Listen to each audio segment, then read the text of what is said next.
आज हम लोग रासायनिक अभिक्रिया एवं समीकरण पेज संख्या 11 पे आपके बुक एनसीईआरटी में दो प्रश्न दिए हैं और दोनों प्रश्न का आज हम लोग हल देखेंगे, जिनमें पहला प्रश्न आपका है कि किस पदार्थ X ये को पहचानने के लिए विलयन का उपयोग सफेदी करने के लिए होता है। यानी X वो कौन सी पदार्थ है जिसका घरों को सफेदी करने के लिए हम लोग उपयोग में लाते हैं। इसके दो प्रश्न हैं, इन दोनों प्रश्नों का उत्तर आपको करना है। इनमें पहला प्रश्न ये है कि पदार्थ X का नाम यदि आप पहचान पाए हैं तो उसका नाम बताइए और उसका सूत्र भी लिखिए, है ना। सूत्र भी लिखें और नाम भी लिखें। दूसरा प्रश्न है ऊपर एक में, यानी जो भी आपने एक में लिखे पदार्थ X, यानी जो भी आप पहचाने, जो आप लिखें उसका नाम सूत्र, वो जल के साथ अभिक्रिया करके दिखा दीजिए। ये दो प्रश्न हैं, हम बारी बारी से एक एक प्रश्न का उत्तर देने की कोशिश करते हैं। देखो, पहला हमारा उत्तर होगा कि एक नंबर में X का नाम है बिना बुझा हुआ चूना। बिना बुझा हुआ चूना का मतलब है बिना पानी में भिगाए हैं चूना जो होता है उसी को कहा जाता है बिना बुझा हुआ चूना। और इसकी रासायनिक अगर नाम देखते हैं बिना बुझा हुआ चूना का, वो होता है हमारा कैल्शियम ऑक्साइड और इसके सूत्र हो जाते हैं CaO। ठीक है, इसी को कहा जाता है बिना बुझा हुआ चूना। तो जब भी हम घरों में चूना करते हैं तो देखना कि हम एक डब्बा लेते हैं, डब्बा के अंदर चूना डालते हैं और चूना डाल के उसको क्या करते हैं हम लोग थोड़ा देर के लिए घुलते हैं और जो भी हमें वो सफ़ेदी पानी मिला उसको हम घरों में डालते हैं। तो वही है X। यहाँ पे कौन सा X है? जो हमने चूना का उपयोग करते हैं घर में, और चूना का जो रासायनिक नाम है वो कैल्शियम ऑक्साइड है और जो इसके रासायनिक सूत्र है वो कैल्शियम CaO। ठीक है, ये जब अभिक्रिया करता है ना, इस अभिक्रिया में बहुत मात्रा में उष्मा भी निकलता है। ध्यान में रखना दोस्तों, बहुत ज़्यादा मात्रा में उष्मा निकलती है। और ये किसी भी रासायनिक अभिक्रिया में अगर अभिक्रिया के बाद उष्मा निकलती हैं तो ऐसे रासायनिक अभिक्रिया को आप लोग जानते होंगे कि उष्माक्षेपी अभिक्रिया भी कहा जाता है ना। उष्माक्षेपी अभिक्रिया कहा जाता है। तो ये चीज़ सब भी आप लोग साथ साथ में सीखते जाएं ताकि एक क्वेश्चन से आपको 3-4 उत्तर मिले, आपको कुछ कॉन्सेप्ट सीखने को मिले जो एग्जाम उपयोगी होंगे।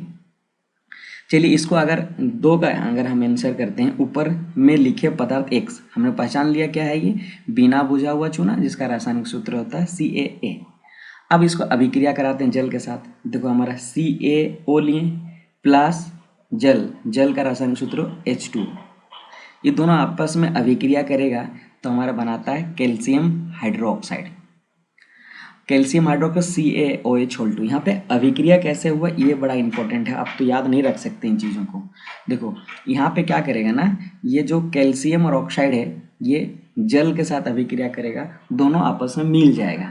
और जब मिल जाता है दो या दो से अधिक पदार्थ आपस में और एक पदार्थ बनता है तो ऐसा अभिक्रिया को आप कह सकते हो क्या, संयोजन अभिक्रिया। तो यहाँ पे संयोजन हुआ है कैल्शियम ऑक्साइड का और दोस्तों जल का, जिसके वजह से हमारा जो उत्पाद बना है कैल्शियम हाइड्रोक्साइड CaOH2।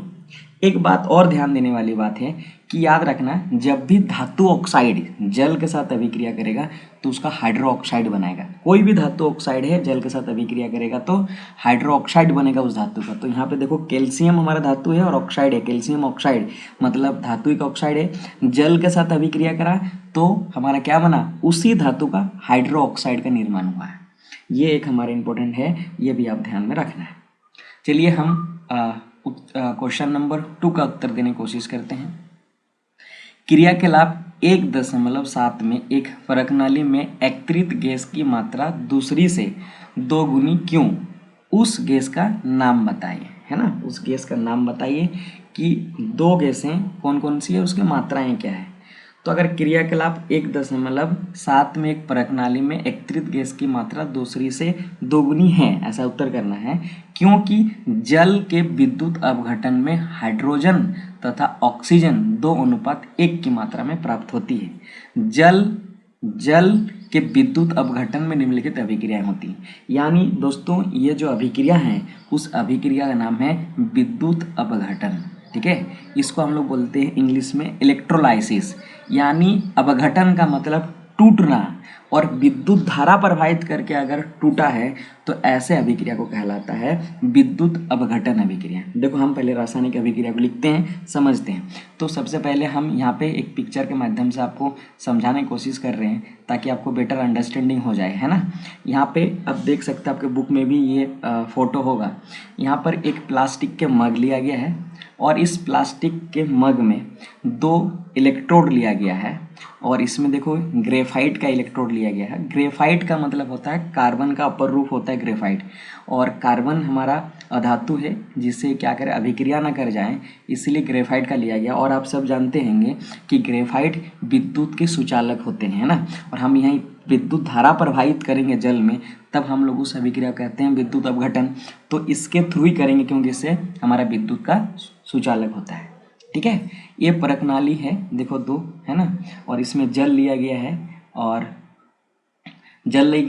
और यहाँ पर एक 6 वोल्ट बैटरी से जोड़ दिया गया है जिससे यहाँ से विद्युत धारा प्रवाहित हो रही है इस जल के अंदर में, ठीक है। और आप जानते हो जल का रासायनिक सूत्र यानी H2O, ठीक है। और इसमें विद्युत धारा प्रवाहित किया गया है और ऐसे अपघटन होगा विद्युत धारा प्रवाहित करने पर। यहाँ पर हम विद्युत धारा यानी हम कहेंगे करंट, ठीक है, करंट दिया गया है जिसके वजह से ये डिकम्पोज्ड हो जाएगा, जब टुकड़ा हो जाएगा, अपघटित हो जाएगा, जिससे क्या बनेगा हमारा हाइड्रोजन बनेगी और साथ में क्या बनेगा ऑक्सीजन बनेगा, ठीक है दोस्तों। क्या बनेगा हमारा ऑक्सीजन बनेंगे, क्लियर है। हाइड्रोजन और ऑक्सीजन बनेंगे और H2O2।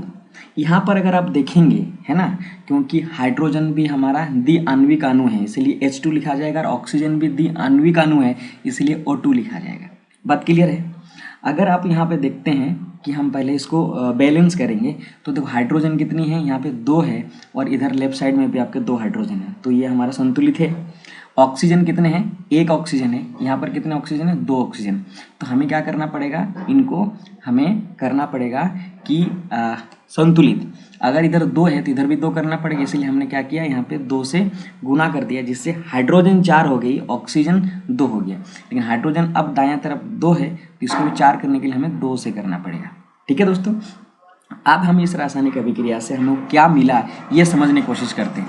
तो इस रासायनिक अभिक्रिया में ये जो होता है ना हमारा जो लिखा जाता है, जैसे हाइड्रोजन है और हाइड्रोजन आगे में जो संख्या लिखा हुआ ये आयतन को दर्शाता है, यानी हाइड्रोजन कितना मात्रा है। तो हाइड्रोजन 2 हमारा मात्रा है और यहाँ पर देखो ऑक्सीजन कितना मात्रा, कुछ नहीं मतलब 1 है। तो हम देख रहे हैं कि यहाँ पे हाइड्रोजन 2 अनुपात में हमारा उत्पाद हो रहा है और 1 अनुपात में ऑक्सीजन में अनुपात हो रहा है। तो यही पूछा गया था आपके प्रश्न में, जो एकत्रित गैस की मात्रा दूसरी से दोगुनी है ना, वो कौन सी गैसें हैं। तो हमारा हाइड्रोजन 2 होंगे और ऑक्सीजन 1 अमाउंट में होंगे। तो इसका नाम होगा विद्युत अपघटन प्रक्रिया में हाइड्रोजन और ऑक्सीजन के मोलर अनुपात 2:1 होता है। आशा करता हूँ आप समझ गए होंगे।